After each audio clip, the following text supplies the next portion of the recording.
Ayan. Hello, hi, and good day to everyone. I am Adrian Prince O. Abejo of STEM 11 Knowledge, and together with my Group 3 members, we are going to discuss to each and every one of you how to perform implicit differentiation. So, according to Khan Academy, implicit differentiation is when we differentiate each side of an equation with two variables, usually x and y, by treating one of the variables as a function of the other. So, without further ado, let's begin with the first example with the direction. Find the derivative of the following equations with respect to x. So, yung given natin ay x squared minus 3y squared minus y equals to 12. So, una natin tatanungin is, ano yung ibig sabihin ng respect to x? So, madali lang yan isipin kasi kapag in respect to x ang variable, pwede na, at x ang variable rather, pwede natin isulat agad yung pinaka-derivative niya. Example here is yung x cube. Pwede natin isulat na ang derivative niya ay 3x squared.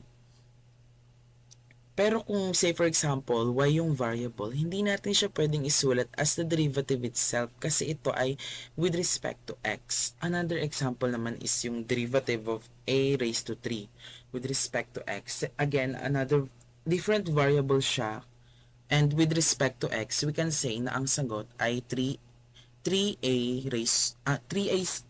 square times dA over dx.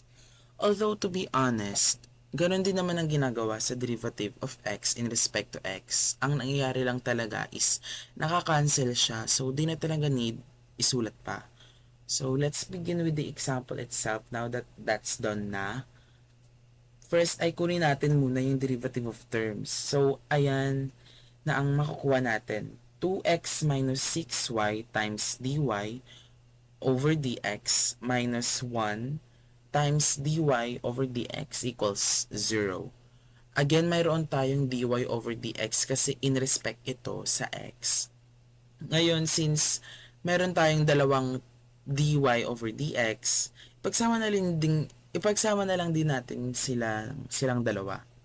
So ang lalabas na ay ito 2x minus the quantity of 6y minus 1 times dy over dx equals 0.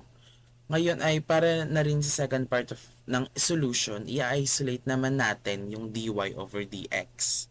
Para positive yung makuha natin, yung mayroong dy over dx muna yung ililipat natin sa kabila. So maging ganyan na siya. Then, multiply both sides sa 6y plus 1 para makancel yung terms na nasa same side ng dy over dx. Para ka lang nag-isolate ng x value, ganun, diba, sa algebra. So, cancel mo na lang yung value na yan at matitira ay iyon na ang matitira ay yun na yung final answer natin. So, yung pinaka-final answer natin ngayon sa problem na ito ay dy over dx is equal to 2x over 6y plus 1. So, in our problem number 2, our given is 4x squared minus 10y squared minus 8xy equals 0. First is we need to find our derivative. So, the derivatives is 8x minus 20y dy over dx minus 8x dy over dx minus 8y equals 0. Then, we need to transpose 8x to the right. So, magiging negative 20y minus 8x dy over dx equals 8x plus 8y. Then, we need to divide both sides by negative 20y minus 8x. So, makakancel to. And, ang matitira is 8x plus 8y over negative 20y minus 8x. Since divisible by 4 siya, yung lahat ng given, so pwede natin siyang ilowest term. And ang magiging sagot is dy over dx equals 2x minus 2y over 5y plus 2x. So, let's go to example number 3. The given is x cubed plus 2xy squared plus 6x minus 7y minus 10 equals 0. Sa pagitan ng x, gagamitin natin ang patakaran sa pag-differentiate upang masagot ang hinahanap nating dy over dx. First step, kukunin natin ang derivative na bawat termino sa equation. D over dx over parenthesis x cubed equals 3x squared. Next, d over dx over parenthesis 2xy squared equals 2y squared plus 2xy dy over dx. Next, d over dx over parenthesis 6x equals 6. And lastly, d over dx over parenthesis minus 7y equals minus 7 dy over dx. Pagkatapos, isama natin ang mga derivatives sana ito sa equation. 3x squared plus 2y squared plus 2xy dy over dx plus 6 minus 7 dy over dx equals 0. At sa pag-aayos ng termino, makukuha tayo ng ekspresyon para sa dy over dx. 2xy dy over dx minus 7 dy over dx equals 3x squared minus 2y squared minus 6. Next, dy over dx over parenthesis 2xy minus 7 equals minus 3x squared minus 2y squared minus 6. And the last, dy over dx equals minus 3x squared minus 2y squared minus 6 over 2xy minus 7. Sa huli ay ang derivative ng equation 3x squared plus 2y squared plus 6x minus 7y minus 10 equals 0. Sa pagitan ng x ay dy over dx equals minus 3x squared minus 2y squared minus 6 over 2xy minus 7 or minus 3x squared minus 2y squared minus 6 over 4x minus 7. Hi everyone, so today we're going to find the derivative of a function of the equation 3xy plus 5x cubed y minus 4x squared minus 9x minus 12y is equal to 8 and finding its derivative with respect to x. So step 1 is to find the derivative where we're going to differentiate each term of the equation with respect to x, and for the terms involving y, we will use the product rule. So derivative of 3xy with respect to x is equal to 3y plus 3x d over dx. And then next is derivative of 5x cubed y with respect to x is equal to 15x squared y plus 5x cubed d over dx. Then derivative of negative 4x squared with respect to x is equal to negative 8x. Then derivative of negative 9x with respect to x is equal to negative 9. And the last is derivative of negative 12y with respect to x is equal to negative 12 d over dx. Then the next step is combining the derivative back into the equation to get 3y plus 3x d over dx plus 15x squared y plus 5x cubed d over dx minus 8x minus 9 minus 12 d over dx equal 0. Then we're going to simplify to 3x d over dx plus 5x cubed d over dx minus 12 d over dx is equal to negative 3y minus 15x squared y plus 8x plus 9.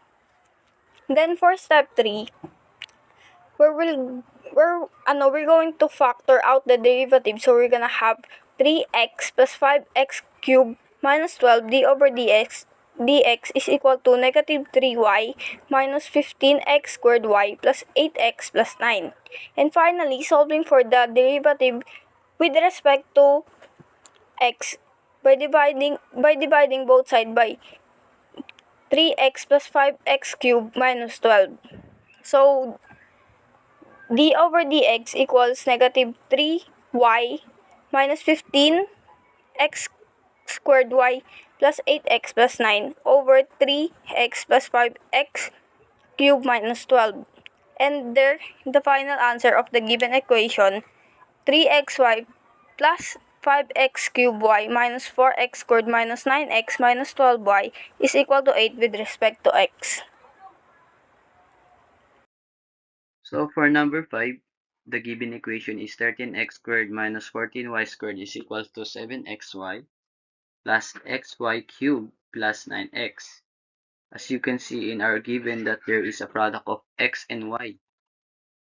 What will we do if there is a product of x and y? We need to apply the product rule.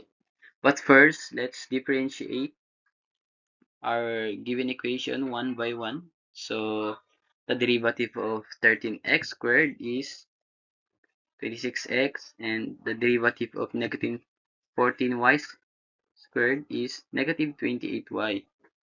And as you can see that, sabi ko kanina na pag may product of x and y, gagamitan natin siya ng product rule. So magiging ganito ang result. Magiging 7 quantity of 1 times y plus x times dy dx y cubed plus 1 quantity of dy dx x times y cubed plus x times dy over dx 3y cubed plus 1. Then simplify 26x minus 28y dy dx is equals to 7xy squared dy dx plus y cubed plus 3y squared x dy dx plus 9.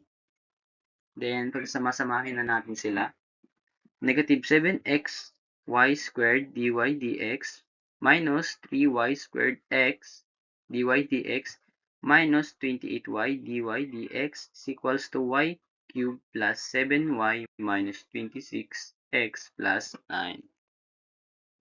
Then this will be the result. Quantity of 7x, negative 7xy squared minus 3y squared minus 28y dy dx equals to y cubed plus 7y minus 26x plus 9. After that, we will divide both sides by negative 3x y squared minus 7x minus 28y. So, mapapansin nyo dito na may magkapareha. Cancel natin silang dalawa. Then, our final answer will be dy dx is equals to 26x minus y cubed minus 7y minus 9 over 3xy squared plus 7x plus 28y. So that's all. Thank you.